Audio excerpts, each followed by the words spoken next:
اعوذ باللہ من الشیطان الرجیم بسم اللہ الرحمن الرحیم ربی اشرح لی صدری ویسر لی امری واحلل عقدۃ من لسانی یفقہوا قولی۔ سورہ فاتحہ۔ فاتحہ کا مطلب ہوتا ہے افتتاح کرنے والی، یعنی آغاز کرنے والی۔ سورہ فاتحہ قرآن مجید کی موجودہ ترتیب کی سب سے پہلی صورت ہی نہیں ہے، بلکہ جو مکمل صورت کی فارم میں اللہ تعالیٰ کی ذات پاک نے نازل کی۔ اس سے پہلے یہ قرآن مجید کے نزول کے سب سے پہلے ادوار میں سے، یعنی دور میں سے نازل ہونے والی مکمل پہلی صورت ہے۔ اس سے پہلے سورہ الگ کی 4 آیات اور سورہ مدثر اور سورہ مزمل کی آیات نازل ہو چکی تھیں، جو آیات کی صورت میں تھیں، لیکن مکمل صورت جو ہے وہ اللہ تعالیٰ کی ذات پاک نے سب سے پہلے سورہ فاتحہ جو ہے وہ نازل فرمائی۔ سورہ فاتحہ ایکچولی اللہ تعالیٰ کا اپنے بندے کو ایک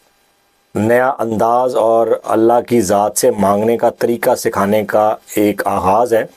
جس میں اللہ تعالیٰ کی ذات پاک اپنے بندے کو یہ سکھاتی ہے کہ آپ نے اللہ سے مانگنا کیسے ہے، اس کی ترتیب کیا ہے، اس کا سٹینڈرڈ کیا ہے۔ سب سے پہلے اللہ تعالیٰ کی ذات پاک انسان کو یہ بتاتی ہے کہ وہ اپنے رب کی تعریف سے آغاز کرے گا۔ جب بھی کوئی شخص جو ہے وہ دعا مانگے گا تو وہ اللہ سے ایسے ہی منہ کھول کے فوری طور کے اوپر جو ہے وہ اپنی حاجت کو نہیں سامنے رکھ دے گا، بلکہ اللہ کی ذات پاک کی پہلے تعریف کرے گا اور اس کے بعد اس کی صفات بیان کرے گا کہ میرا اللہ جو ہے وہ کس طرح کا ہے،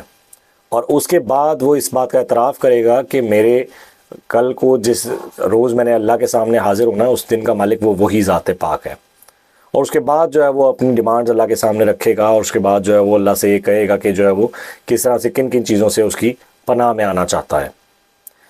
اس طرح سے سورہ فاتحہ جو ہے وہ اللہ تعالیٰ کی ذات پاک انسان کو ایک مکمل